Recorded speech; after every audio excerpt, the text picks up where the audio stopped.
Good morning, everybody. Welcome to another Daily Market Report brought to you by Mike Bjork. Today is Friday, and happy Friday to you guys. It's February 9th. Hope you guys have a great plans for the upcoming weekend here.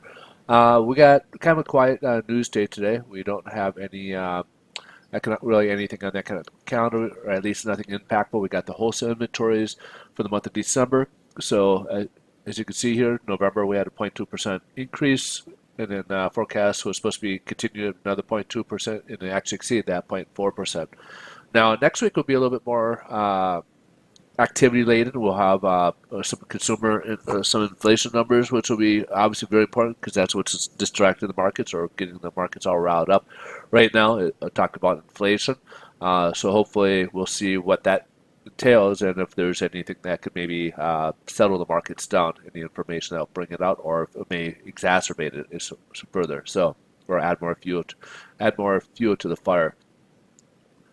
Headline news: stock market is up. After it's been up and down so much, we'll kind of see how it translates. But because we can't say, even though we've been up, we've come down. Like yesterday, we were up over 100, and then all of a sudden we end up closing down 1,000. So it's just been kind of one of those seesaw weeks, and this has been going on for a while. The market's really kind of running not so much on fundamentals, but it's running more on sentiment. These guys are concerned. And they're basing everything on their fears, and whether if they're justified or not. Unfortunately, that's where they're going. So the fundamentals are right there. We got a strong economy moving forward, and right now they just have to kind of get used to that. And they're still in that position where they're going to have to settle in here and realize that we got a normal economy that's heating up, where we've been kind of stagnant in the sideways pattern for so long, and now that we're actually moving upwards. So which is a good thing for everybody. As you can see with the jobs, the wages are rising. A lot of great things are happening. So, also last night, the government had a slight shutdown, early hours in the morning, and then finally got the agreement signed. President Trump signed it.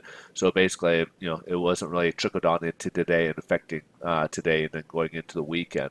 So that was a good thing that we were able to avert that. And I believe this is a 2-year one. So versus, kicking the can down the road, these couple weeks or month, this is a 2-year agreement here. So that's obviously a good sign here. Let's go ahead and see how the bond market is affected. Right now, we're kind of close. The thing is, we've been testing this line of support here for the last 2 days here, and this is a very important line of support because it could drop a lot further. And it's been holding before, but we have some doubts that this may continue holding here, especially as it's being tested so much. For pretty much all week, we've kind of somewhat tested it, and as we can see, these candlesticks are getting lower and lower, and it's going to put more pressure onto that line here and probably break through here. And then on the other hand, we got the treasuries here where they've been testing this area as well, the 2.85 range, and could be well on their way, higher as well, which will put more pressure on the bonds. What does that mean?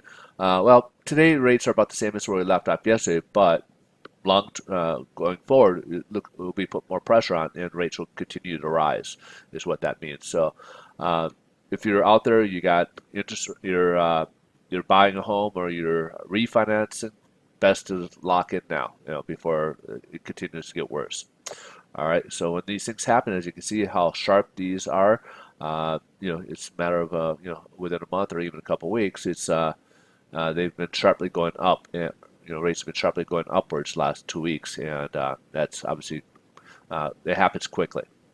All right, so that pretty much wraps things up. But if you guys want to get more updates throughout the day, just come over to Twitter. I am always on Twitter, and not always, but I'm on there periodically posting updates that's out there. Today seems to be kind of one of those days where it's a little more quiet than normal, but we'll obviously take that. We like those days, but I do post on Twitter, and otherwise, you guys have a great week, and I appreciate your time watching this, and we'll look forward to see you guys on Monday. Bye-bye.